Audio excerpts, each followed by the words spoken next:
तमाम देखने और सुनने वाले मेरे भाइयों को अस्सलाम वालेकुम। मैं हूं रज़बी, आप देख रहे हैं एएम रज़बी। दोस्तों आपको बता दूं, संभल के अंदर एक मुसलमान की दुकान पर किसी देवती देवता का फोटो की वजह से उसकी गिरफ्तारी हो जाती है। अब ये गिरफ्तारी क्यों हुई और किस लिए ये गिरफ्तारी कराई गई, आपको बता दूं। इस वक्त में संभल, जो यूपी के अंदर संभल है, उससे ये खबर निकल कर के आ रही है कि संभल के अंदर एक मुसलमान की दुकान पर जब तहकीक की जाती है, हालांकि ये फोटो जो सोशल मीडिया पर वायरल किया जा रहा है, एक मुसलमान पर झूठा इल्ज़ाम लगाया जा रहा है, उस इल्ज़ाम की वजह से उसकी गिरफ्तारी की जा रही है। आप इस खबर को देख सकते हैं। इस खबर के मुताबिक आपको बता दूं, संभल के अंदर एक मुसलमान जो अपनी दुकान चलाता था, उस दुकान पे अखबार से जो लोगों को सौदा वगैरह देता था, तो उस सौदा की वजह से उसकी गिरफ्तारी हो जाती, जिसमें ये इल्ज़ाम लगाया गया कि ये मुसलमान जो है ये हमारे देवताओं का फोटो लोगों को देता है और उससे लोग पैरों के नीचे कुचलते हैं। ये झूठा इल्ज़ाम लगाकर उस मुसलमान की गिरफ्तारी की गई। उसके अलावा दोस्तों आपको बता दूं कि अब दूसरी खबर, जो सरेआम मुसलमानों को मारने की धमकियां दे रहे हैं, जो मुसलमानों पर भौंक रहे हैं, जो इस्लाम के खिलाफ बोल रहे हैं, उन पर कोई कार्रवाई नहीं की जाती है। जो मुसलमान अपनी दुकान के अंदर किसी देवता या देवती का फोटो रख लेता है तो उसकी गिरफ्तारी हो जाती है, लेकिन जो सरेआम मुसलमानों को मारने की धमकियां देते हैं, बल्कि कहा जाता है कि आप अपने पास फोन ना रखें, इस पैसे से आप लोगों को हथियार दें, और कहा जाता है कि आप हथियार को खरीदें। उसके अलावा अगर मुसलमान आपके घर में किराए पर रह रहा है तो उस मुसलमान को घर से बाहर करें। यह खबर आपके सामने रख रहा हूं, आप इस खबर को भी जरा सुने। बना लो हर एक गांव में, इन मुसलमानों को बहिष्कार कर दो, गांव में पढ़न मत दो, कोई ना बाहर बजाओ। अरे एक सबसे बड़ी बात है, 50,000 रुपया को फोन छोड़ के ना 10-20,000 को हथियार अपनी जेब में रखा करो। फोन ना छोड़ दो, फोन रक्षा नहीं कर सके तुम्हारी। जब धर्म युद्ध होगा तो वो हथियार रक्षा करेगा। फोन ना बिल्कुल छोड़ दो, फोन का बिना हेलो कर लेगा। और भाई अपने गांव में कमेटी बना दो, बाल कटवाना बंद कर दो। अरे अब एक सच बता दूं, बुरी लाग जाओगी थोड़ी सी, पूरा हमारा भाई जितने सुना आपने किस तरीके से मुसलमानों के खिलाफ, इस्लाम के खिलाफ साजिशें रची जा रही हैं, मुसलमानों को सरेआम मारने की धमकियां दी जा रही हैं और मुसलमानों के खिलाफ बड़े बड़े प्रोपगंडे फैलाए जा रहे हैं। एक खबर ये है। दूसरी खबर, जो एक अखबार की वजह से मुसलमान की गिरफ्तारी हो जाती है, लेकिन जो सरेआम मुसलमानों के पैगंबर के शान में गुस्ताखी करती है उस पर कोई एक्शन नहीं लिया जाता।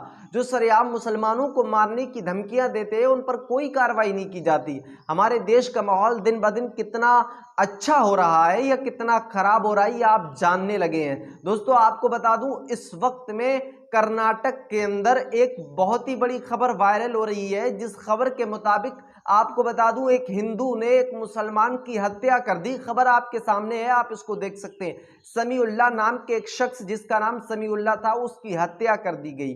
हत्या किस बुनियाद पर की गई और क्यों की गई? क्योंकि वो मुसलमान था। और अभी कन्हैया लाल की जो हत्या की गई है उसमें मुसलमानों को बेवजह घसीटा जा रहा था, बेवजह मुसलमानों को फंसाया जा रहा था, झूठा इल्जाम मुसलमानों के ऊपर लगाया जा रहा था कि वो मुसलमान है और इस पर एक्शन लिया जाएगा जो मुसलमान इस तरीके की हरकतें कर रहे हैं। हालांकि वो मुसलमान नहीं थे, वो बीजेपी के दलाल थे, बीजेपी का पट्टा उनके गलों में पड़ा हुआ था। आपके सामने मैंने पिछले अपडेट में बात की थी। लेकिन आपको बता दूं, कर्नाटक के अंदर समीउल्लाह नाम के शख्स की जो हत्या की गई है, उस हत्या का जिम्मेदार एक हिंदू है, लेकिन अभी तक उस पर कोई कार्रवाई नहीं की गई, उस पर कोई एक्शन नहीं लिया गया।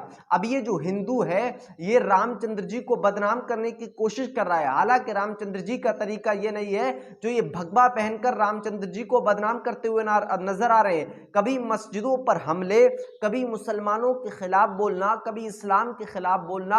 आज देखें, दिन ब दिन कभी मुसलमानों से नफरत की जाती है तो कभी इस्लाम के खिलाफ बोला जाता है, कभी मुसलमानों के पैगंबर की शान में दिन ब दिन गुस्ताखी की जा रही है, सरेआम मुसलमानों के नबी की गुस्ताखी की जाती है, लेकिन उन पर कोई एक्शन नहीं लिया जाता है, उन पर कोई कार्रवाई नहीं की जाती है। बल्कि आपको बता दूं, इस वक्त में आखिर कार्रवाई हमारी पुलिस क्यों नहीं कर रही है? क्योंकि हमारी पुलिस बहुत अच्छा काम कर रही है। क्या काम कर रही है?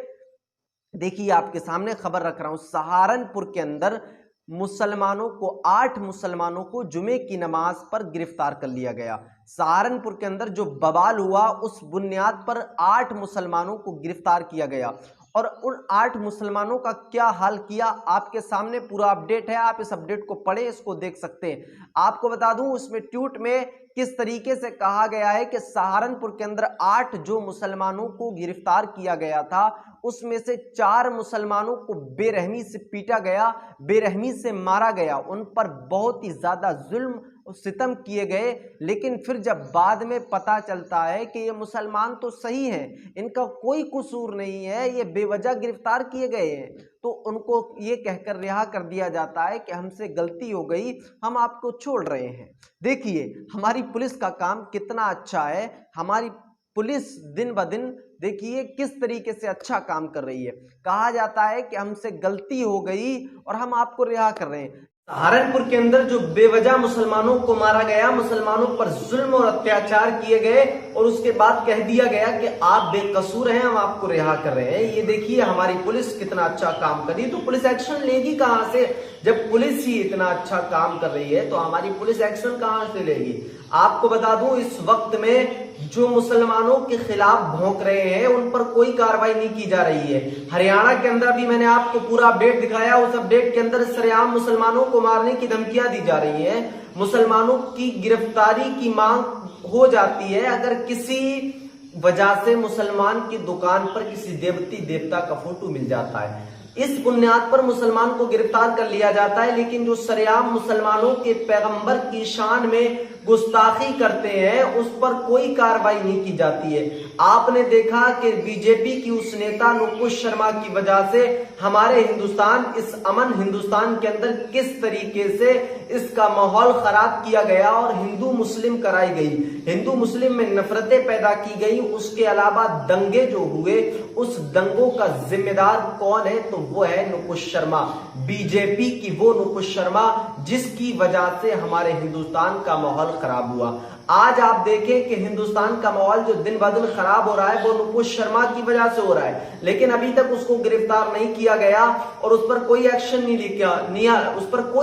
लिया गया। लेकिन अगर किसी मुसलमान की दुकान के अंदर फोटो मिल जाता है तो उस फोटो पर उसको गिरफ्तार कर लिया जाता है। यह हमारे देश का माहौल है। तो मैं अपनी योगी सरकार और मोदी सरकार से गुजारिश से मोतिबाना कर रहा हूं कि जल्द से जल्द उन लोगों पर कार्रवाई की जाए जिसने कर्नाटक के अंदर एक मुसलमान की हत्या की।